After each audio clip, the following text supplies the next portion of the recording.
Hi friends, నిన్న ఆంధ్రప్రదేశ్ రాష్ట్ర వ్యాప్తంగా ఇంటర్మీడియట్ రిజల్ట్ అయితే రిలీజ్ చేయడం జరిగింది. మనమైతే ఈ రిజల్ట్ కోసం ఎటువంటి నెట్ సెంటర్కి అయితే వెళ్ళవలసిన అవసరం లేదు. మన మొబైల్లో ఉండే వాట్సాప్లోనే మనమైతే ఇంటర్మీడియట్ రిజల్ట్ పీడిఎఫ్ రూపంలో డౌన్లోడ్ చేసుకోవచ్చు. సో అది ఎలాగో ఇప్పుడు మనం చూద్దాం. ముందుగా ఇక్కడ కనపడుతున్న నెంబర్ని మన కాంటాక్ట్స్లో సేవ్ చేసుకున్న తర్వాత ఇది ఆంధ్రప్రదేశ్ గవర్నమెంట్ ప్రవేశపెట్టిన ఏపీ గవర్నమెంట్ మిత్ర నెంబరు. వాట్సాప్లోకి వెళ్ళిన తర్వాత దీన్ని ఓపెన్ చేయగానే ఈ విధంగా ఏపీ గవర్నమెంట్ మిత్ర అని ఓపెన్ అవుతుంది. ఇక్కడ హాయ్ అని మెసేజ్ చేయండి. ఈ సేవను ఎంచుకోమంటుంది. సో దీన్ని ఎంచుకున్న తర్వాత ఇక్కడ విద్యాసేవలు సెలెక్ట్ చేసుకోండి. ఇక్కడ ఇంటర్మీడియట్ పరీక్ష ఫలితాలు ఉంటుంది.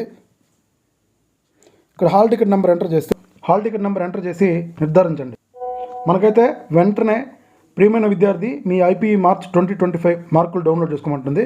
ఇక్కడ పీడిఎఫ్ని డౌన్లోడ్ చేసుకొని వితిన్ సెకండ్స్లో మన మార్క్స్ మేము మొబైల్ ఫోన్లో అయితే డౌన్లోడ్ అయిపోతుంది. ఈ ఇన్ఫర్మేషన్ మీకు నచ్చినట్లయితే దయచేసి షేర్ చేయండి.